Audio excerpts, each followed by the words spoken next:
It does look like the ground is actually moving. It's one of those things that, when you see it, particularly if you're a religious person, I think it suggests an act of God. On a highway in northwest Colorado, 3 scientists wade into a swarm of insects, walking nonchalantly as only bug lovers could. These are Mormon crickets, uncountable numbers of Mormon crickets. To quote Carl Sagan, billions and billions easily. Team leader Greg Sword and his colleagues love bugs.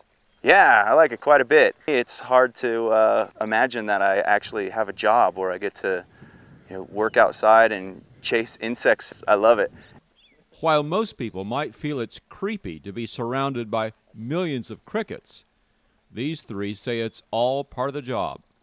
And we're all entomology type people, so we have a pretty high threshold of tolerance to large insects.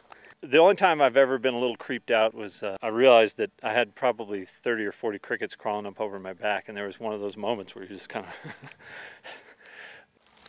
They sneak up on you too. Like, they might crawl up your pant leg and you don't feel it until they get all the way up to your neck, and then they're really big, juicy insects, so you kind of have to fight the urge to slap them or you'll get a whole bunch of juicy guts all over your neck. You got to watch out for that.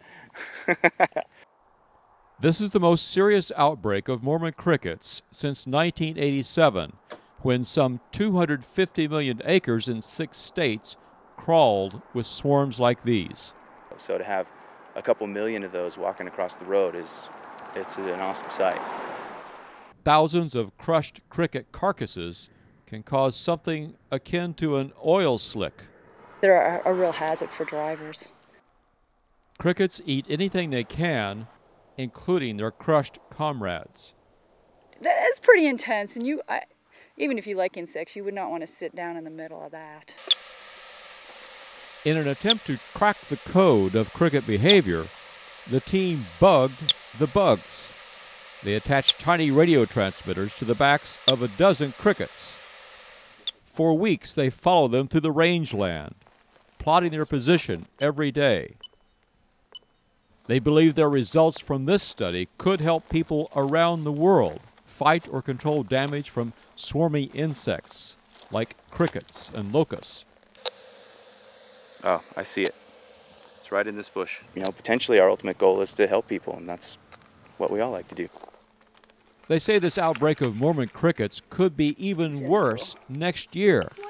This outbreak is just building. In 2 or 3 years from now, we'll see something, of biblical proportions. As their concern grows that this outbreak could get even worse next year and become so bad it would be classified as a plague, the scientists go about their mission, attempting to crack nature's code of cricket behavior. It's really important to us to learn how to cope with insect populations without having to resort to large quantities of pesticides. It's an awesome sight to see, millions and millions of insects.